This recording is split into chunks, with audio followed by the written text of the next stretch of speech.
Well, with the matric results being announced for the majority of the country tonight, there are important conversations around the quality of schooling that learners have received. And while the eyes of the nation are so often on the matric announcement, very few of us spend much time looking at the quality of teaching our children are getting when they're much younger, at nursery schools or early childhood development centres. More and more research around the world shows it's the learning that children receive then that matters far more than what they get during matric or even high school. Chika Blom is the Programme Manager at the Centre for Early Childhood Development. Professor Chika Sehoole is the Dean of Education at the University of Pretoria. Good afternoon to you both, and thank you for your time. Jessica, if I may just start with you, what kind of teaching or learning are children getting in early childhood development centres at the moment? Look, in South Africa, the early childhood development sector is very informal. We're looking at a sector that is largely in informal structures. Teachers are often unqualified, dedicated and passionate, but often unqualified. And often children don't receive the nutrition that they're meant to. And so if we're looking at, if I can, Stephen, just to give you a quick statistic in terms of the early childhood development, that gives us an indicator of that quality of teaching. The Thrive by 5 study that came out in 2022 basically tells us that 45% of children are on track, but what's more significant is that 54% of children are falling behind or falling far behind. So that's looking at the outcomes of 4 to 5-year-olds in South Africa. And what that tells us is that children are not receiving that quality early education that they need, and so they're entering into the schooling system already at a disadvantage. Professor Sehoole, are we reaping what we sow then in our matric results? We don't spend enough money, we don't spend enough resources on early education, and that's one of the reasons we get the matric results and the dropout rate that we do. Well, to some extent we can say that, but what I want to add to what Jessica has said is the fact that, the input and the quality are varied across, the system. There are children who do not have access to quality early childhood education, and unfortunately they are in the majority.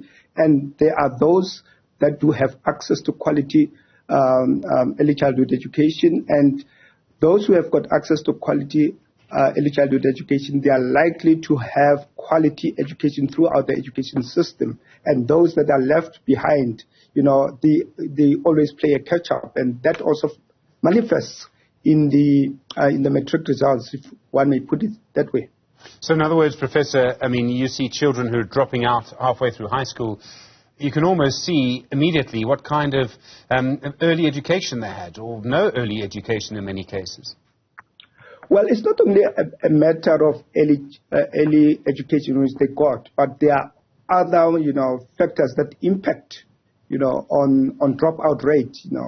For instance, there are some children who wake up every day, at home without parental supervision or adult supervision, and if at all there is no push, from home in terms of them going to school, it does impact, on dropout rate. But also the issue of parental involvement in the education of children does also contribute to the kind of quality of education and supervision which the children get. So the issue of factors that impact on the quality of education needs to be looked at holistically. It's not only just about the inputs that come from the education system, but society, the community should partner with government to ensure that we really get the kind of outcomes which we are looking for. Jessica, there are a lot more plans to make grade 0 compulsory. I think government schools are getting some of those classrooms now, grade 0 classes. Is that going to make much of a difference? It's difficult to say. Grade R has also struggled. It hasn't been the success that we had wanted it all to be. And it very much hinges again on, are those teachers qualified? Do they have the resources they need? And as Prof was saying, what do the families do?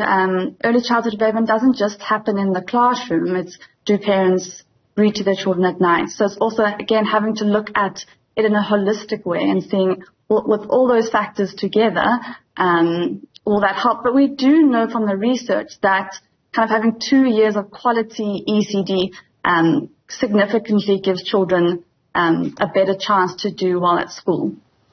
And Professor, all of these changes, I mean, we would need quite a large amount of money, but almost a change of attitude in some sort of way. I mean, the idea of communities and government working together, sometimes that can be quite difficult. It can be quite patchy. I can imagine differences even in some cities. You'd have areas where that works and some areas of the same city where it doesn't work. Do we need to sort of change our approach completely? Well, it's a difficult one there. Obviously, we cannot give up and say that, government, community, civil society, partnership will not work.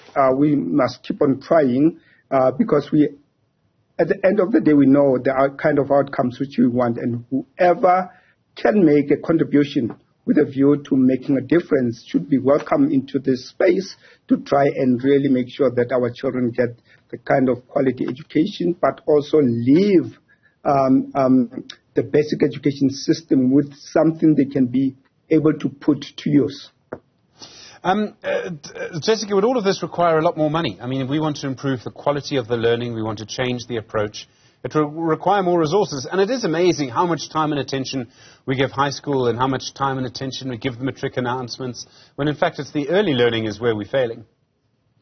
Yes, I mean, we completely agree. And for us, early childhood development is critical because, once a child enters into that formal schooling sector, yes, there's a whole lot of other things that come into play. But if that child already enters into that system at a disadvantage, the early years are so important for brain development, for ensuring that children have, critical thinking skills, problem solving, everything that you need to do well at school and in life, in society. And for us, it's very sad that there's a huge focus on the education system, as there should be, but often early childhood development is left out of that. And that means that there's less investment in ECD, despite the mountains of research saying how important it is. Jessica, is that because children who are so young can't speak for themselves? They can't speak up, whereas we know in our country, people who are 15, 16, 17 will speak for themselves, will speak quite loudly for themselves. Yes, I mean, definitely there's an element of that. But it's also looking at, most people in this country are parents. So being able to kind of utilize parents. Yes, children might not have voices and they might not vote, but parents do. And so actually, using that to get more money more investment for the sector is really important. But I think just in general in society, often younger children are overlooked as not being that important despite what we know. And Professor Sehoole, I mean, we want parents and communities to be more involved. I think maybe some parents don't feel they have the power to be properly involved. They feel almost disempowered. They feel they don't have much power over their quality, over their children's education at all, much control over it. In a way, I think they might feel they have to leave it to government. That's true, Steve. And I think what contributes towards that is also awareness as well as the level of education which parents are having. The more educated parents are, the more they are likely to have a vested interest in terms of intervening in supporting their children. But we also have, the reality that, the majority of parents in certain communities did not go to school, up to a particular level, up to matric. Some of them you are talking about, earlier on you were talking about learners that drop out of school before they reach matric. Those are future parents. So if they drop out like that, and in the future they've got, children, even though they might want to support them, but the level of their involvement and the quality of their involvement will be limited. And that's why it's so important that we need to really invest in the future of our children, start them really at early childhood education, and make sure that we support them through the basic education system, and where opportunities are available, they go into higher education. And we know that society is going to reap benefits, of having a literate and educated adult, community. Professor Chika Sehoole, thank you. Dean of the Faculty of Education at the University of Pretoria. Jessica Blom, Program Manager at the Centre for Early Childhood Development. Thank you both. Do appreciate the time. Those matric results due to be announced 6 o'clock tonight.